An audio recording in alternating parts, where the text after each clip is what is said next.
Hello and welcome to Dan Explains. I'm Dan. In light of the news released today that Roe v. Wade has been overturned, I'm releasing this short video instead of my regular one.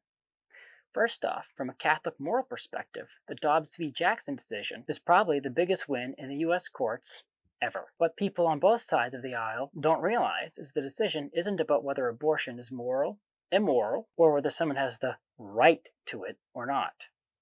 Let me explain why.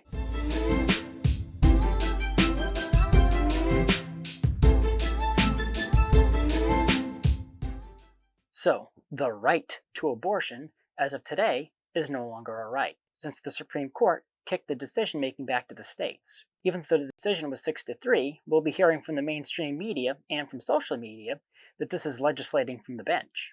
But what is that really? Legislating from the bench is when judge or judges decide a case not completely on its constitutional and legal merits, but also on how they or somebody else wants the case to be decided. Yes, the conservative justices have been chomping at the bit to overturn Roe v. Wade. Of course, because they are morally opposed to the idea of abortion. However, they can't just decide a case on that. The real basis for the decision is based on the constitutional and legal merits of Roe v. Wade and the Casey decision, which is a Supreme Court decision from 1992 that modified Roe to make it more legally sustainable. What a lot of people don't realize is that some of the more liberal justices, had they been on the court during the Roe v. Wade decision back in the 70s, probably would have not supported the majority decision.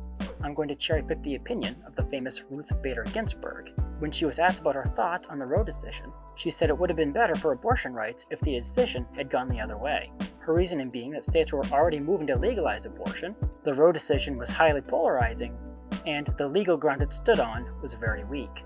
Now, I'm not saying if she was still alive and on the court that she would have sided with the majority opinion on the Dobbs case, but she wouldn't have supported Roe if she had been on the court in the past. Now that is legislating from the bench.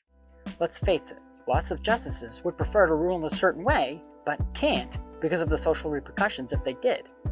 Between the Dobbs and Roe cases, it's pretty easy to see which one is legislating from the bench. Roe concluded that abortion should be illegal based on the constitutional right to privacy of all things, which they went on to admit was not actually a constitutional right. It's obvious in most cases that the right to privacy doesn't protect us from federal and state government's ability to make laws restricting what we can do in private, or they wouldn't be able to restrict the use of drugs in private. On top of that, the Roe decision tried to tailor the right like a lawmaker would have instead of how a justice trying to interpret the law and the Constitution should have, arbitrarily saying abortion should be completely legal in the first trimester, but the state could restrict it after that. If you watch my video on When Human Life Begins, you know that makes no sense. In the 1992 Casey decision, the court ruled that Roe should be upheld because it was previous precedent, and then went on to redefine when and how the state could regulate it to after fetal viability, which, again, as I've pointed out before, is a moving target.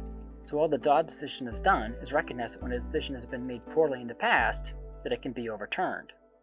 Keep in mind the federal abortion rights could be restored in the future if someone brought a case with a better foundation than Roe had. So, this case isn't about anyone's right to life or to abortion. It's about fixing a poorly decided case that clearly was not actually decided on its constitutional and legal merits. Thank you for watching. If you like this video, please press the like button. Subscribe to my channel and ding the bell to get notified when I post new videos. Also, please support me on Patreon. Link in the description. The more people support me, the more time I can dedicate to making videos like this one. So, until next time, have a great week.